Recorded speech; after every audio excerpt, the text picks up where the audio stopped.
Here on this table is a microcosm of the peripheral industry trend. While MOBA mice with their seemingly infinite number of buttons still exist, the push recently has been away from products with 15 plus buttons and towards simplicity, accuracy, and reduced weight. A pioneer in this has been Finalmouse with their Ultralight and Air series, and as much as you may hate the way the company operates and their absurd social media posts, it would be hard to argue that they've made some great products along the way. Fresh-faced rookie Glorious PC Gaming Race has been coming on strong, looking to take the crown over the past year, and even now companies like Cooler Master, long advocates of larger, more complicated mice, are, capitulating and releasing their own versions. So which one of these three reigns supreme?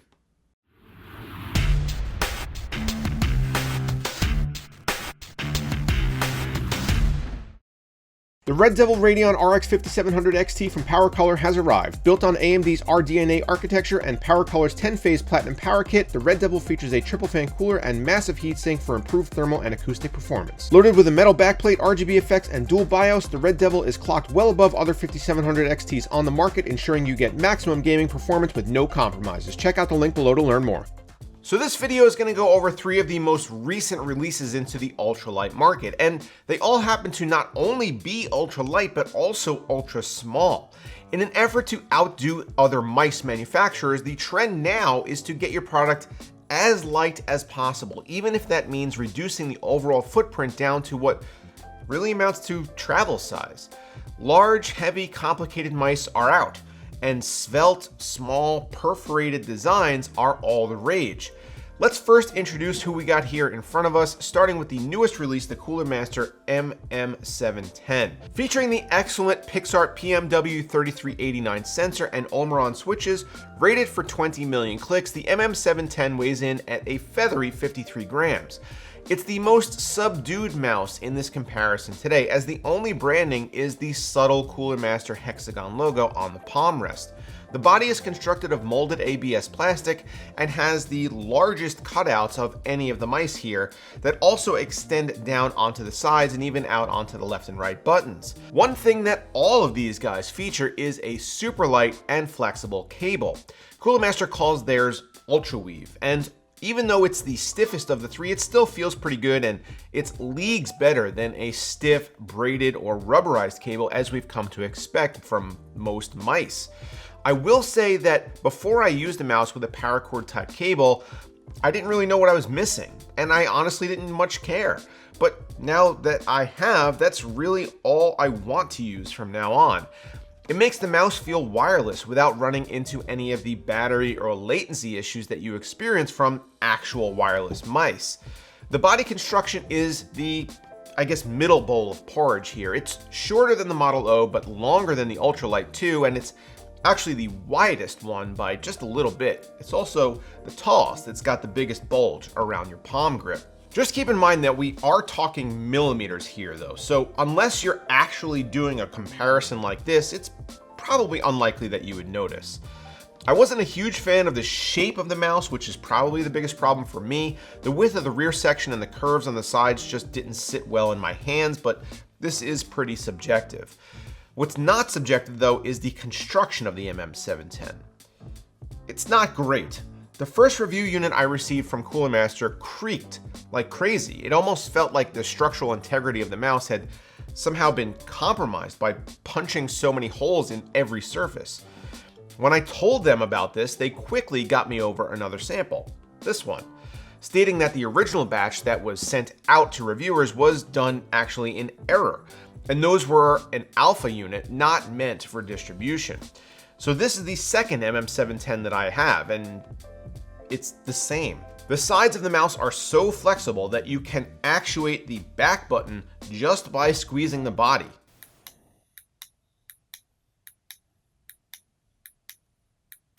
That's how much flex and travel that the body panels have. This is not a great design. The mouse feet are PTFE and glide nicely. Hopefully Cooler Master will make replacements available because they will wear quickly with heavy use. Next up, it's the glorious Model O minus. It's the smaller version of the much heralded Model O, and to be frank, it looks identical. If I didn't give you any reference for scale, you wouldn't be able to tell which was which. They've trimmed down the dimensions ever so slightly, and the weight has come down as a result, from a beefy 67 grams all the way to 58 grams. Now, are you going to notice the difference between the Model O's 58 grams and the MM710's 53 grams? No, you aren't, unless you actually happen to be a sentient postal scale.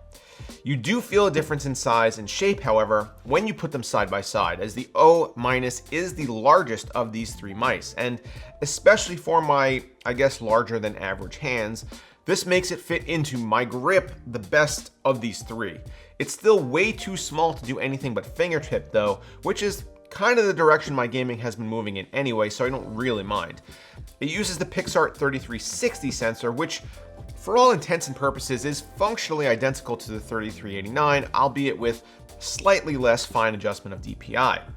It has the same Omron switches as the MM710, so you should be good to click away up to 20 million times. The perforations on the shell don't extend quite as far out on the sides of the palm grip as on the Cooler Master mouse, and you don't find them at all on the sides. This not only makes for a more rigid, premium feel in the hand, but also, I think, a more comfortable gripping surface, as I'd rather hold onto a smooth, curved plane than one with holes punched in it. The cord is very light and flexible, but does tend to maybe twist on itself a little bit, so it probably looks the sloppiest of the three mice here, but has the least amount of resistance. Additionally, it's the only one of these three that has some variety to it, as you can get it in matte or glossy finish, black or white, and of course it has some really nicely done RGB accenting along the sides and on the scroll wheel. Lastly, we have the most controversial product in this comparison, the Finalmouse Ultralight 2. Where to start with this one? It's hard to talk about a Finalmouse product without touching on their reputation as a company. It's not good. They've had issues with massive shipping delays, quality control of their scroll wheels, color fading, and poor customer service. Not to mention that their social media presence is like some coked out marketing exec tweeting out the most obnoxious and pretentious shit imaginable. But if you can overlook those obvious initial bad impressions, their products, when functional, are pretty remarkable, especially when you consider that they're the driving force between this entire ultralight trend. The Ultralight 2 is really unique in this product segment for a number of reasons. And I guess we might as well talk about the biggest one right off the bat. You'll notice that mine is sporting what Finalmouse calls infinity skins on the side grips. Every Ultralight 2, or Cape Town as they've been calling it, comes with 3 different sets of skins in 4 pieces. You get both sides, the palm, and the top that you can apply individually, all at once, stacked, or however you like. And they're different thicknesses also, so you can customize the size and shape of the mouse to fit your grip. This is a pretty innovative idea, if not a flawed one. I have the medium thickness grips on the sides of my mouse right now, and they adhere fairly well and make for a very comfortable hold and gripping surface. But the palm and top skins are weird.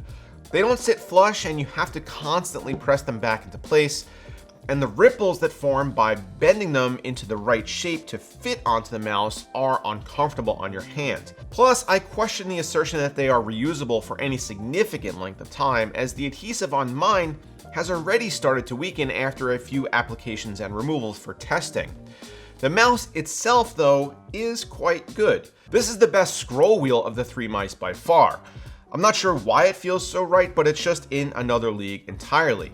The button presses also feel solid and purposeful, and the tracking is spot on with the PixArt 3389 again doing the heavy lifting.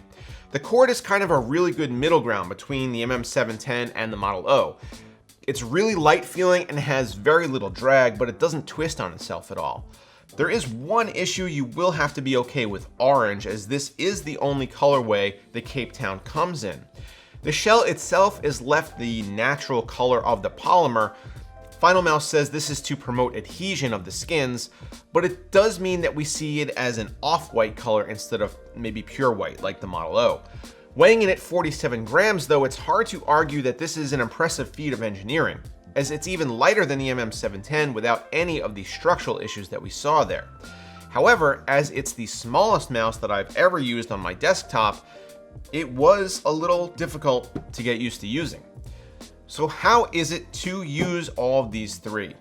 Well, my daily driver is a standard Model O, so getting used to the O- was by far the quickest process. It's only about 8mm shorter than its larger version and operates identically, and maybe that's why it was consistently the best performer for me in mouse accuracy trials. Coming in second place was the Finalmouse Ultralight 2, and third was the Cooler Master MM710. Now keep in mind that the score spread here was pretty small, but it was consistent. Even though these recorded runs that I'm showing you don't look all that different, the biggest thing that I noticed was that I was missing targets with the MM710 and with the Cape Town, whereas I was more accurate with the Model O and sometimes didn't miss at all. I repeated these tests multiple times for each mouse, and that was after having used them in a real-world setting for about a week each, and then doing some warm-up runs beforehand. I'm fairly confident in these results, at least for me. I couldn't get used to the grip on the Cooler Master, and to be honest, the Finalmouse, for as good as it is just too small. But here is the actual important part. Which one of these should you buy? If that's what you're here to find out, I have bad news for you. You could only actually purchase 2 of the 3 of these products. As part of Finalmouse's quest to alienate the majority of the PC gaming community, they released their products not to retail, but as something called drops, where they put a batch up for sale and never make more. So basically, unless you were watching their website on launch day, you're stuck paying inflated prices on third-party sites like eBay. How inflated? Well, the retail on these is already absurd. This tiny thing costs $120. On eBay, they're going for $160, $180, even $200. For that price, you can buy 3 $60 MM710s or 4 $50 Model O-. You can literally go on Glorious's website right now and buy one of each color of this mouse for the price of one of these. That's stupid. Don't buy the Finalmouse at this price. It may be good, but it's not that good. I personally got along best with the Model O-. It's got the build quality of the Finalmouse, the price of the Cooler Master, and you can personalize it to your setup with either black, white, glossy, or matte, not to mention the RGB. I don't like the MM710 very much, especially with the build quality and QC issues apparently a concern, but at least it's not overpriced, and you can buy one on Amazon if you really want to. So here's to the winner, the glorious Model O-. Let me know down below in the comments which one of these that you might prefer, or if you've tried them all and what your experiences might be. Also, don't forget to get subscribed to the channel if you're not already. Check out the merchandise store linked down in the description. And as always, guys, thanks for watching.